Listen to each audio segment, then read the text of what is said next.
Masih di Sapa Indonesia Pagi bersama saya Mario Sarong. Saudara, pasca banjir yang melanda Kabupaten Aceh Utara Aceh, ratusan warga di desa Blang Peuria masih bertahan di pengungsian yang berada di jalan penghubung antar kecamatan. Dengan segala keterbatasan, warga tidur di badan jalan dengan kondisi memprihatinkan. Di hari ke-6 mengungsi, sejumlah warga mulai terserang penyakit. Warga yang mengungsi sangat membutuhkan tenda serta perlengkapan tidur. Bantuan pakaian layak pakai, obat-obatan, dan air bersih juga sangat dibutuhkan pengungsi. Sementara pembersihan rumah juga terkendala tebalnya lumpur sisa banjir. Warga berharap adanya bantuan alat penyedot lumpur untuk mempercepat proses pembersihan. Di sini banyak yang sudah terserang beberapa penyakit yang kita lihat belum ada penanganan khusus atau perhatian dari pihak terkait, terutama soal obat-obatan dan alat-alat kebersihan. Kondisi rumah yang belum memungkinkan karena diselimuti lumpur yang tebal, dan mau tidak mau masyarakat harus menerima keadaan ini. Itulah yang kita alami saat ini. Tidak ada dibangun posko khusus pengungsian ya? Sebenarnya posko khusus ada, cuman tidak bisa menampung ya, karena terkondisi akses jalan juga yang berlumpur. Di Kabupaten Bener Meriah, Provinsi Aceh, 52 warga meninggal dan ribuan warga lainnya terancam kelaparan akibat terisolasi. Akses jalan terputus dan material longsor menimpa rumah warga. Bupati Bener Meriah, Tagore Abu Bakar bilang dalam 5 hari ini Bener Meriah juga mengalami putus komunikasi, listrik padam, dan kekurangan bahan bakar minyak.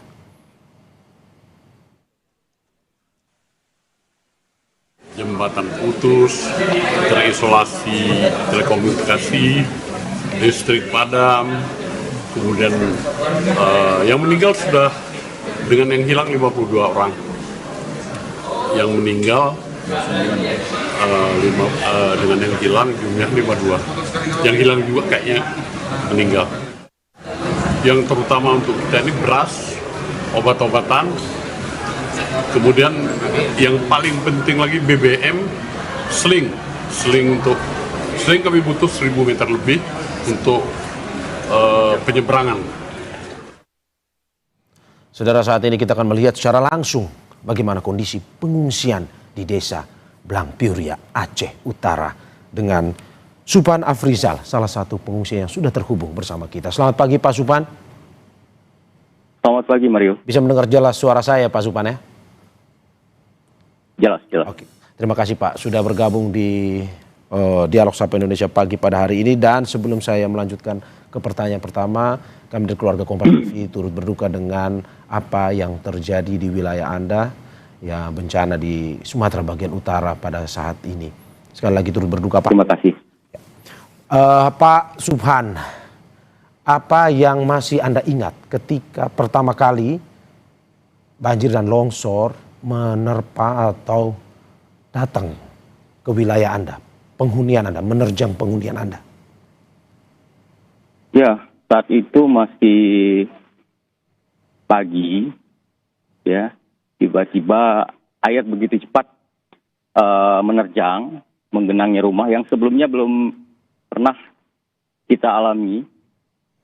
Begitu panik, masyarakat keluar menyelamatkan keluarga dan barang-barang penting yang bisa terpakai.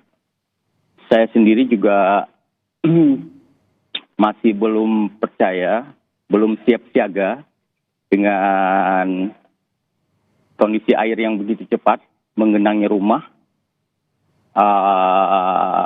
Lalu kita keluar menyelamatkan ke tempat-tempat yang tidak begitu deras arus ya, karena daerah kita ini diapit oleh 2 kali yang debit airnya melebihi volume seperti biasanya, dan di situ semua akses jalan bantuan sampai malam hari masih belum kita dapatkan, dan dengan segala keterbatasan, semua masyarakat bertahan di tempat-tempat pengungsian yang tidak layak, karena jalan juga mencari untuk kebutuhan pengungsian juga tidak bisa. Sampai tengah malam arus air begitu deras. Ya, oke. Oke, di rumah Anda sendiri Pak, waktu itu, apa yang masih menjadi kesan Anda, ingatan Anda waktu itu, di rumah Anda, pagi hari, Anda bilang banjir menerjang rumah Anda. Saat itu, Anda dan keluarga sedang beraktivitas apa? Ya, seperti biasanya, lazimnya masyarakat di Aceh, habis subuh mulai beraktivitas. Tetapi beberapa hari sebelumnya hujan terus menerus mengguyur ya daerah kita seminggu sebelum banjir parah ini. Ya. Dan kita berpengalaman pada keadaan sebelumnya belum pernah, khusus di daerah saya belum pernah tergenang. Tetapi saat itu kita belum terpikir ya bakal mendapat terjangan ombak, dan saya dengan keluarga mencoba bertahan, tetapi ya arusnya yang memang tidak bisa,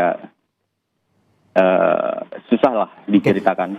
Belum pernah sama sekali, berarti ini cukup mengagetkan Anda dan keluarga dong Pak? Iya, Ya. Di daerah saya, karena lintas Jalan Medan Banda Aceh ini jarang tergenang banjir yang besar ya. Ya. Kondisi keluarga saat ini seperti apa Pak? Kondisi keluarga alhamdulillah baik-baik saja, sehat. Cuman keterbatasan yang kita dapatkan selama ini ya begitu mengkhawatirkan.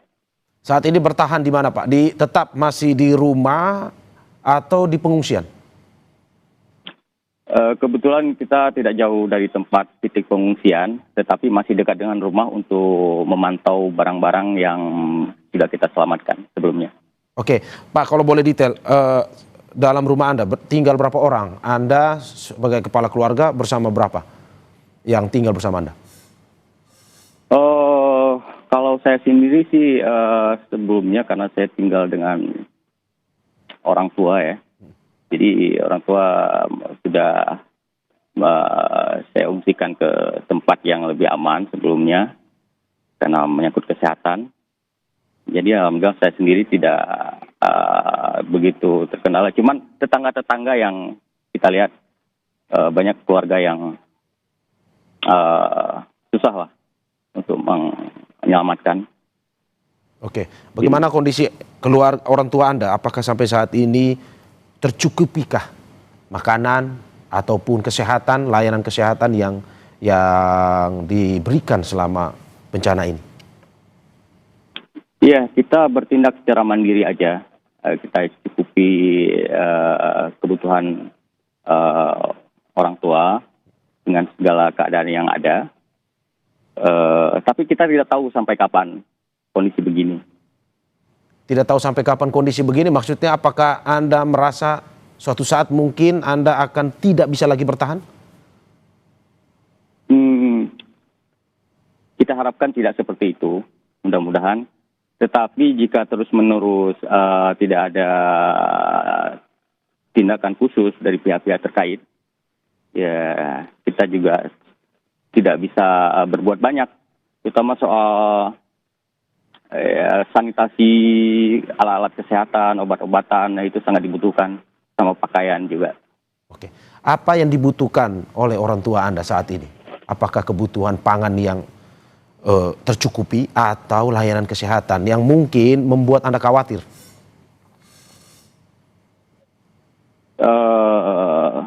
Kebutuhan logistik sih mungkin sejauh ini masih tercukupi walaupun belum layak untuk kondisi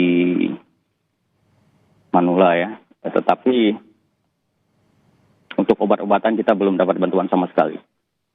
logistik belum layak. Apa yang bisa Anda gambarkan, jelaskan ke kita, layak tidak layaknya seperti apa yang mungkin dikonsumsi oleh orang tua Anda? Ya, jika bertahan di tempat pengungsian atau dekat titik pengungsian, ya kondisi logistik ya sama dengan secara umum ya, kita dapatkan bantuan dari karena kondisi darurat belum layaknya seperti yang kita konsumsi sehari-hari ya. Oke. Apa yang Anda harapkan saat ini dari pemerintah? Dalam arti bahwa saat ini pemerintah masih terus melakukan percobaan untuk menembus akses-akses yang terisolir. Apa yang ingin Anda sampaikan, dalam arti apa yang mungkin menjadi keluhan keluarga Anda, orang tua Anda pun juga begitu. Apa yang ingin Anda sampaikan? Ya, tentunya penanganan secara cepat ya. Kondisi banjir begini sehingga kita bisa kembali pulang ke hunian kita masing-masing dengan memberikan pelayanan terutama mobil-mobil penyedot lumpur, sanitasi untuk kita bertahan secara layak di sini. Oke, dan kita harapkan apa yang Anda sampaikan ini bisa didengar oleh pemerintah, baik itu kabupaten, provinsi maupun nasional, untuk bisa dengan cepat memberikan bantuan, baik itu pangan seperti yang Anda bilang tadi, dan juga layanan kesehatan, serta alat-alat infrastruktur perbaiki infrastruktur dasar di wilayah Anda. Sekali lagi, terima kasih Pak Subhan Afrizal dari Desa Blang Peuria, Aceh Utara. Sekali lagi